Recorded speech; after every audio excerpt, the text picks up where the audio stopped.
오늘 본문 이전에는 죽을 병에 걸렸던 히스기야가 하나님을 전적으로 의뢰하는 믿음과 기도로 치유함을 받고 그 생명을 15년간이나 연장받은 사건이 있었습니다.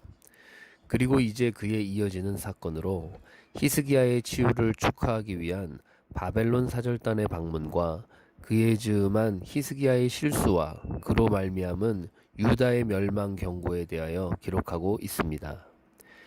여기서 히스기야에게 축하 사절을 보낸 바벨론 왕 무로닥 발라다는 아수르 왕 사르곤 2세에 의해 바벨론에서 쫓겨나 메소포타미아의 남동쪽에 위치한 엘람 지역을 다스리던 자로서 그가 히스기야에게 축하 사절을 보낸 것은 당시 반아수르 정책을 취하고 있던 히스기야와 동맹을 맺기 위함이었습니다. 2절을 보면 히스기야는 바벨론 사절들에게 보물창고와 무기고를 보여주었는데 이는 바벨론 왕의 동맹 제의를 흔쾌히 받아들인다는 표시였습니다.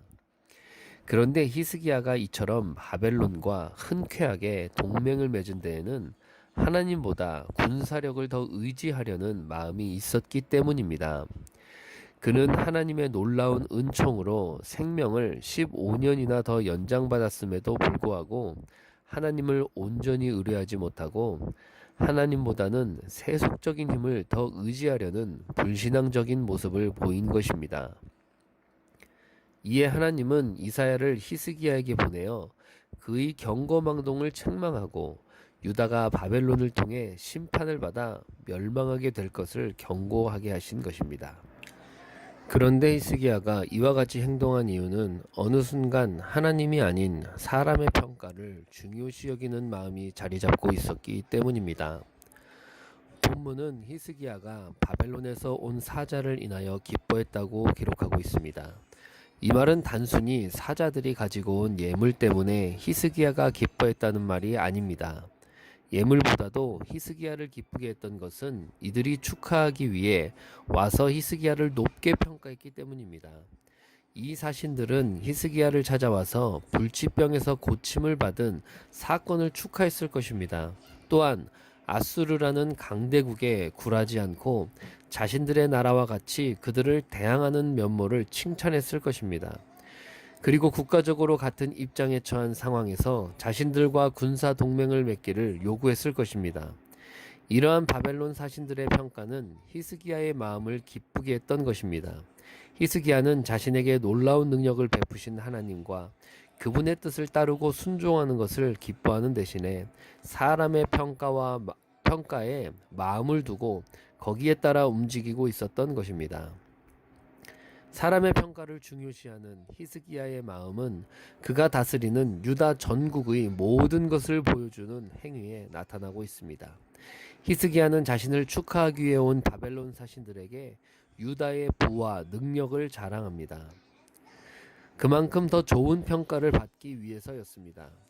특별히 동맹을 맺는 바벨론 사신들에게 무기를 보여준 것은 자신들과 동맹을 맺으면 아수르에 대항할 때에 큰 도움이 될 수 있다는 평가를 받고 싶었기 때문입니다.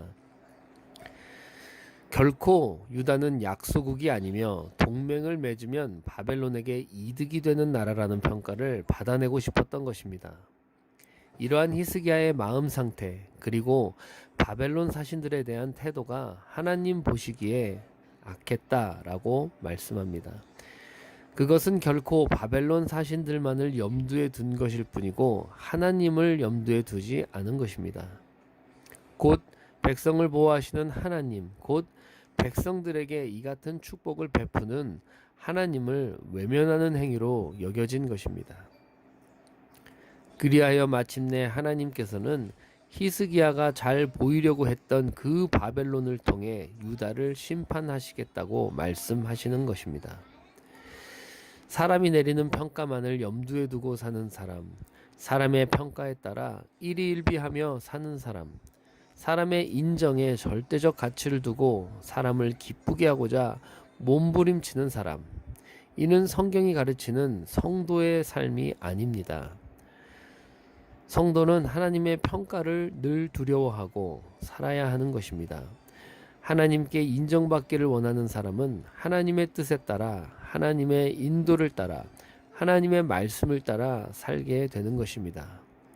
우리는 이러한 본문에서 인간은 그 누구도 완전할 수 없고 실수할 수밖에 없는 허물이 많은 존재라는 것을 알게 됩니다.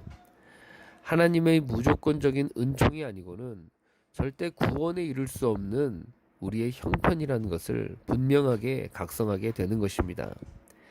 히스기야는 다윗 이래로 가장 선한 왕으로 불리는 왕입니다. 그런데 그러한 히스기야도 중대한 실수를 범하였고 그로 말미암아 하나님의 심판과 경고를 들어야 했습니다. 물론 이스라엘의 왕들 가운데 가장 위대한 왕이라고 할 수 있는 다윗도 죄를 범하고 그로 말미암아 하나님의 징계를 받았습니다. 이는 결국 인간은 그 누구도 완전할 수 없다는 것을 보여주는 동시에 인간이 구원받는 근거는 그의 행위가 아니라 하나님의 무조건적인 은총에 있다는 것을 보여주는 것입니다. 한편 다윗이나 히스기야가 평소에 잘 하다가도 결정적인 잘못을 범하여 하나님의 징계를 받아야 했던 사실은 우리 성도들도 언제든지 죄를 범할 수 있는 가능성이 있기 때문에 항상 영적으로 각성하고 늘 깨어서 하나님을 향하여 그 마음과 눈을 들고 있어야 한다는 것을 교훈하여 주는 것입니다. 우리 모두는 하나님의 사랑과 은혜와 평가와 위로와 격려 가운데서 먼저 하나님을 생각하고 그분의 말씀과 이끄심에 따라 우리의 삶의 모든 것들을 결정해 가시는 저와 여러분이 되기를 주님의 이름으로 축복합니다.